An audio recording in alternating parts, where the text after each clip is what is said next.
mic. Yeah. All I need is one mic. Yeah. All I need is one mic. Hey everybody, welcome back to One Mic, where I watch shit so you don't have to. And today I'm here to talk about Season 1, Episode 10, the season finale of Showtime's Yellowjackets, entitled Sick Transit Mundi Gloria Mundi? Sick Transit Gloria Mundi. I figured that couldn't be the pronunciation, but I actually looked up how to pronounce it, and it's pronounced just the way it's spelled, Sick Transit Gloria Mundi. I found a little bit on Wikipedia about this phrase. I'm just going to read directly from it because I do think, obviously it ties into the episode, but I want to talk about it briefly. So the phrase was used in the ritual of papal coronation ceremonies between 1409 and 1963. As the newly chosen pope proceeded from the sacristy of St. Peter's Basilica in his sedia gestatoria, the procession stopped 3 times. On each occasion, a papal master of ceremonies would fall to his knees before the pope, holding a silver or brass reed bearing a tow of smoldering flax. For 3 times in succession, as the cloth burned away, he would say in a loud and mournful voice, Pater Sancte Sic Transit Gloria Mundi, meaning, Holy Father, so passes worldly glory. These words, thus addressed to the Pope, served as a reminder of the transitory nature of life and earthly honors. The staff-like instrument used in this aforementioned ceremony is known as a Sic Transit Gloria Mundi, named after the Master of Ceremonies' words. A form of the that's not important. It was a reference to places that this phrase has appeared. So I think that essentially is talking about kind of like a passing of the torch, right? Here's how we ritualistically welcome a new pope. And I think that this phrase and this ritual is going to tie into whatever this cult is that it looks like exists. But before I get into the cult stuff, I kind of want to start from the top. I want to say that I thought this was a great finale, but it's interesting that I think it actually posed more questions than it answered, which I think if I knew that going in, I probably would have been concerned. Like, oh man, it's not gonna answer a lot of questions. It's gonna pose more. But I feel like when you have a show like this that has a plan, I think I read somewhere it's like a 5-season plan, and we already know they've been renewed for a second season. It's okay to leave these kind of like dangling threads that kind of like, transition into the new season to get people, excited. Like, okay, what's going to happen next? So I'm okay with not getting all of our questions answered. And I'm also okay with the way in which, not the way, but how much information we received. I think that's the best way to put it. How much information we received, because we didn't get full-on explanations in the sense of like we know who's been where the symbol came from and all this kind of shit, and who's been sending it. Well, we knew that Jeff was sending it, but this symbol and where it came from, we even though we don't know everything about it and who's behind it, we know something. And I think it's enough to help us kind of like theorize in between seasons, and even right now, in this video, in the comments, whatever. It helps us theorize about who we think is behind this, what all is going on, et cetera, et cetera. So I'm going to kind of like talk about a bit of the things that happened in this episode, but I think this video is kind of mainly going to revolve around unanswered questions and kind of like theorizing and wrapping my head around the information that we got. So the episode opens with them disposing of Adam. I don't think it's a coincidence that this happens in a very Dexter Morgan kind of way, as they both air on the same channel. I thought it was interesting how knowledgeable Misty was on how to dispose of this corpse. I mean, we know what she, her whole citizen detective thing that she does, but I think there's a limit to how much your detective knowledge should come into play. And I think that her knowledge of how to dispose of a body, I think, is kind of giving us a little bit of insight. And also how calm and cool she is about it, I think gives us a little bit more insight into Misty and just how I think at this point deranged, we can probably confirm that she is. I think the main thing that I think I don't want to say took away, but the main thing that I found the most interesting about this episode was when Jackie and Shauna have it out. That's a situation that we've been kind of waiting for since episode 1.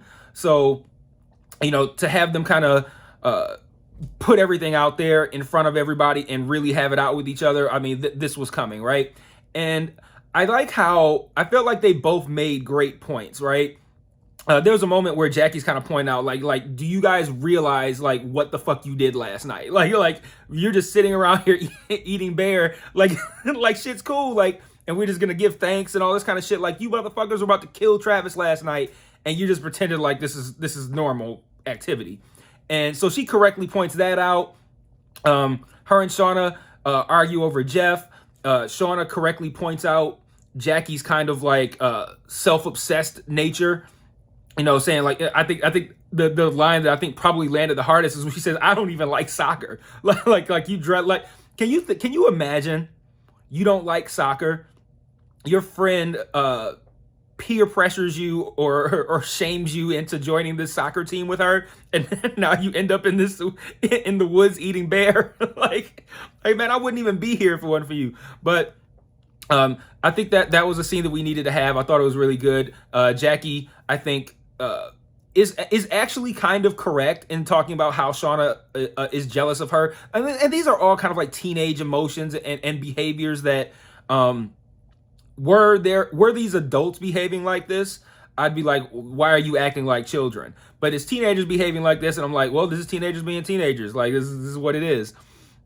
But then afterwards, Jackie tries to, like, I don't even know where this come from. Like, after you get not even humiliated, but just spoken down to and condescended, spoken down condescendingly to, like, how she got up the nerve to try to kick Shauna out of the cabin. Like, I can't even stand looking at you. Get out. Like, you literally just lost all your power.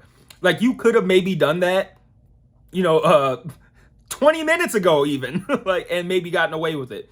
But after you just I'm not gonna say the phrase I was gonna say, but after you get your card pulled like that you lose all power. You can't say, no, get out of my face. Like, you're done. Like, you are no longer powerful. You've been stripped of that.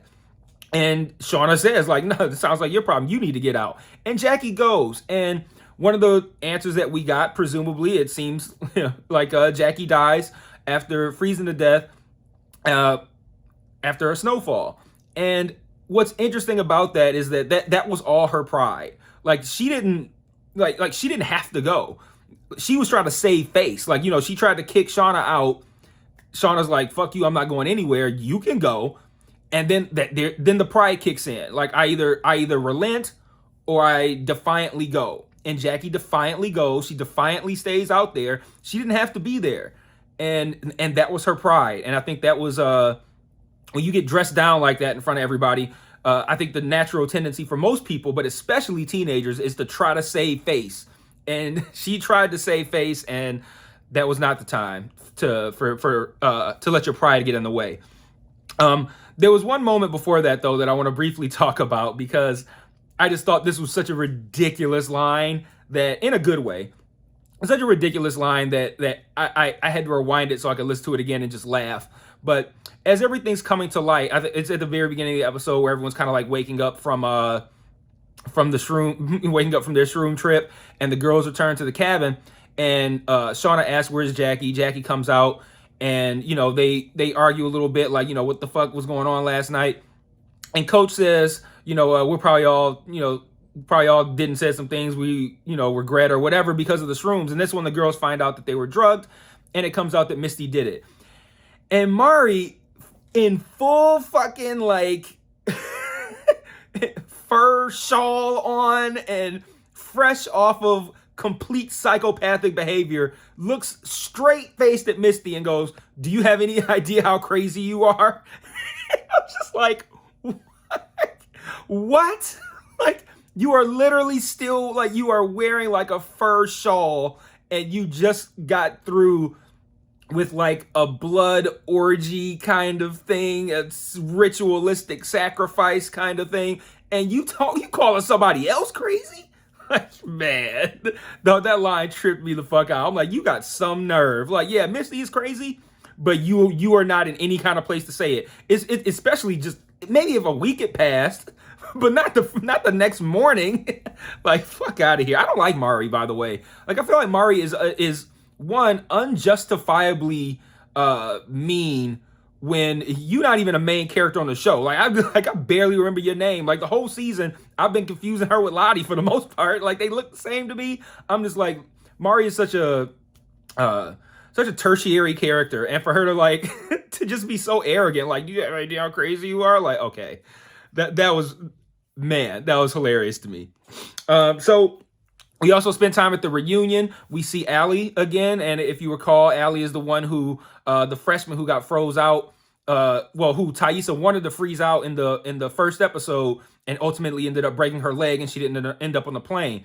Now she has a fixed leg and a thick accent that I guess she just picked up once she turned into an adult, and she's very prevalent in this episode. It makes me wonder if she's going to be maybe like a regular in season 2, because they gave her a lot of time in this episode to the point where I thought she was going to be someone with a much larger impact. But not much happened at the reunion, actually. You know, there were a couple of cool scenes. Shauna talking to Randy was a cool scene.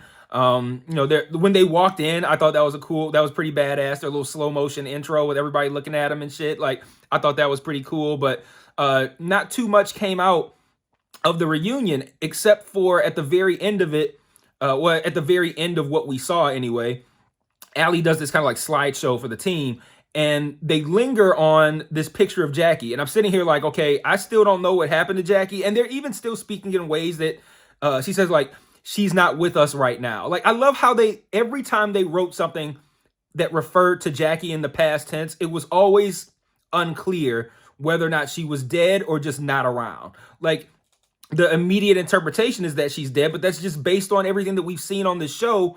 If they refer to somebody as not being around, we can kind of feel like they're dead. But the language they use was always very, could go both ways. And she's not with us right now could mean that she's dead, or it could mean that she's just not in attendance. But whatever the case may be, at that moment, it felt to me like everyone in the room knew about Jackie, except us, the viewer, at that time. And I thought that was a pretty cool scene, because I'm thinking like, is Jackie gonna come in? Like, I don't know, because I've been on this whole Jackie still alive thing all season, so I'm taking my L on that one. It looks like she's not, but yeah, the reunion didn't bring too much information. We got the bulk of our information actually after the reunion, probably within the last maybe even 5 minutes of the episode, not even 10. But another thing that I thought was interesting about this episode is that about midway through, teenage Van and Taissa, I don't want to say have it out, because they didn't really argue, but Van kind of comes up to her and like, you know, I know you're super literal and logical and you don't believe in any kind of supernatural shit going on here, but I do. She's wearing the fucking the deer bone thing, necklace that Laura Lee made for, or I mean, sorry, Lottie made it, right? I can't remember if Laura Lee or Lottie made it. I think no, Laura Lee gave it to her. She's wearing that. She's kind of like, you know, I'm believing some shit's going on. You know, I saw something. She said she was kind of like, I saw someone in the woods, kind of like in this place where she felt like she was in this world that's like in between life and death. And Taissa's being condescending to her the whole time. Like, you don't believe in this, or you don't believe in that, but you know, just being a complete and total asshole. But ultimately they kind of reconcile. And I think that it's interesting that the whole time they played Taissa as very a very left-brained sort of thinker. Like, you know, everything's very literal, very logical. This makes sense. Not trying to buy into anything supernatural, dismissing it all the time, talking down on anything that can't be easily explained, trying to conjure up real-world, literal explanations for things that don't really make sense. And then now we can juxtapose that with adult Taissa, who I believe we are to take from this, does ritualistic shit in her basement and sacrificed the dog to help win this election. And the only question I have from this, and I don't even really think it's in question, but it popped into my head was whether or not she does these things of sound mind, like and it's just a secret that she keeps, or if she does this ritualistic shit, this occult looking shit when she's like in that feral state, where she's like in the trees eating dirt and shit. Like, is that when she does it and she doesn't remember it? And or is it that she does this, regularly and she just doesn't tell anyone? I lean toward that because she gave kind of like this sinister grin when she won the election that was intercut with Simone discovering the altar kind of setup thing in the basement. And I think it's interesting to see that Taissa goes from someone who is very not into like weird mystical occult explanations and supernatural shit, and clearly she has become that person in some way, shape, or form as an adult. And I think that's going to kind of tie in with this cult that I think that we can confirm exists. It seems likely to be headed by Lottie, who we find out is the person who emptied Travis's bank account. We've been seeing Lottie with all kinds of antler and deer imagery throughout the season, so I think we can pretty much presume she's the antler queen. We see her. We see this bear. This bear comes to the cabin and lays down at her feet for some reason, like holy shit. And then she kills it anyway. And then it looks like at the end she's sacrificing I'm assuming the bear's heart, because that was a massive fucking organ. It looked like a heart. It looks like not sacrificing the bear heart, but like putting it like at on a I don't know, like an altar or some kind of ritualistic thing in this tree. And Van and Misty were there. So now we're left to wonder: one, is Van still alive as an adult?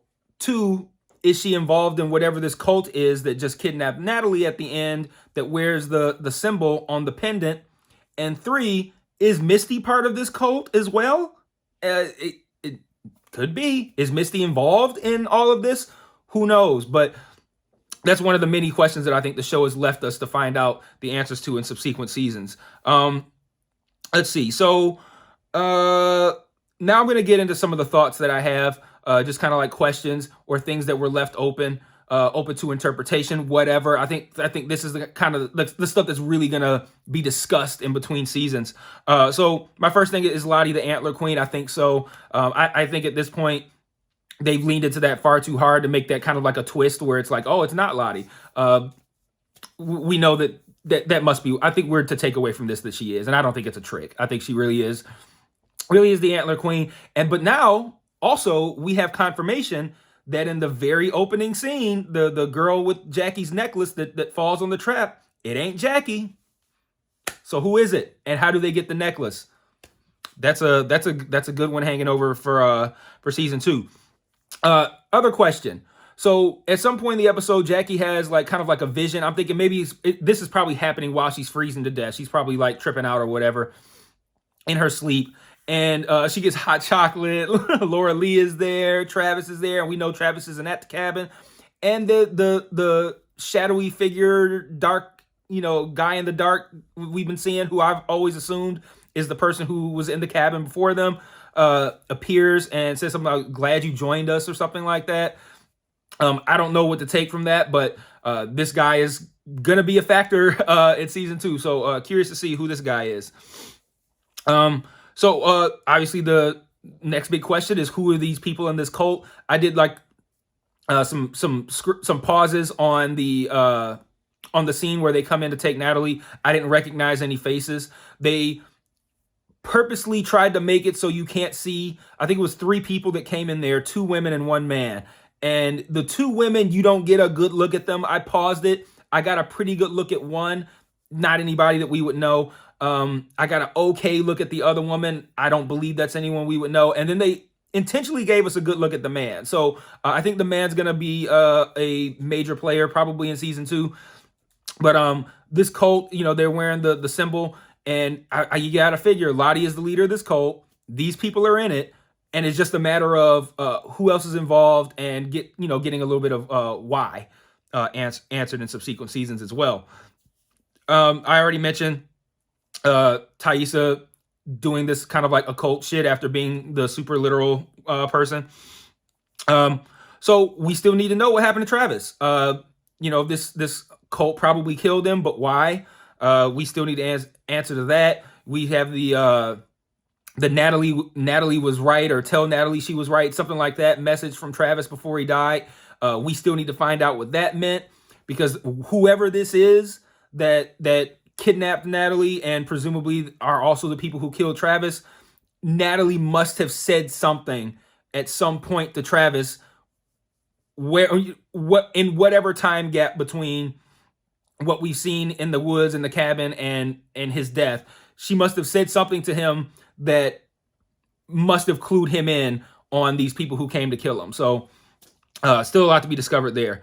We still don't know what the symbol is. We know how it is used present day and whatnot, but we don't really know where it came from. We also still don't know who put it there, because like I said, that scene in the tree, the scene with the tree where it was carved into the tree, because they find Travis's dad in the tree, and then the camera kind of pans out and we see the symbol already carved into a tree nearby that looks to still be about, a good 50 yards away from where everyone's at.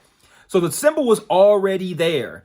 And that's the part that kind of fucks with me, especially because the symbol looks like an impaled person. So why would it already be there if no one had been impaled yet? So the only thing I can think is the guy who was in the cabin, maybe when he was alive, he carved that symbol. Maybe he could see into the future, kind of like Lottie can, and he carved that into the tree, and then correctly somebody ended up getting impaled on the tree. So maybe he has kind of like the same kind of predictive kind of powers that powers. She's a complete psychopath. The predictive powers that Lottie has, and because we had the same situation where Lottie said we're not going to be hungry much longer, and sure enough they kill this bear and eat it. So it could just be a thing where that guy carved that into that tree, and then the father ended up getting impaled on it. So, but again, we need to find out about this guy. So maybe the cult that Lottie, I'm assuming, presently heads is based upon the kind of the same shit that this guy believed in. I don't know, but that's what we're gonna be theorizing for the rest of this time in between season 1 and 2. Is Jessica dead, or did she just pass out? And why did Misty do that? I feel like Jessica was more than likely on the up and up, and probably was going to help her with this kind of tell-all kind of thing. So it could have just been a thing where Misty wanted her to feel safe and okay, but she still needed to be taken off the board. But yeah, it kind of depends on if she's dead or alive. But we can assume that what Misty was putting into the cigarette was the same, I think it was fentanyl, that she was going to put into Jessica's father's cookies. So, we know fentanyl can kill, but we don't know, how much she put in it. And then I think all these questions that we don't have answers to, I think my biggest one is, where the fuck is Javi? Javi is now a huge piece in this to me. And we don't have any resolution on this. He is missing, completely off the board. We have no idea where he is in the 1996 storyline. And we don't know if he is alive present day. And I think that's important. Is Javi maybe part of this cult too? Is Taissa part of this cult now with all the shit she's doing? So lots of questions, but I think at the end of the day, we got some interesting answers that created more questions. But it was a great episode, a great season. I really enjoyed it. I really enjoyed discussing it with you guys in the comments. I think there's gonna be a whole lot of theorizing in between seasons 1 and 2, especially as we, I just finished watching the episode and I'm hopping on here, kind of just giving thoughts off the top of my head. And I'm sure that, maybe, as time passes and we kind of sit with this episode a little bit and have time to look at it further and dissect it, maybe we'll pick up on some things that we missed. But I think right now I've kind of laid out a lot of what we were meant to take away as far as information and as far as future storyline. So let me know what you think and theorize in the comments. I know this is going to be a crazy one. I'll try to read as many of them as I can. It's been a great season. It's been great fun. I'm going to do a top 10 show soon, and spoiler alert, this one's in there. So one of the better shows of 2021. I'll be talking about it briefly on that show, and I'll see you guys for season 2. Peace.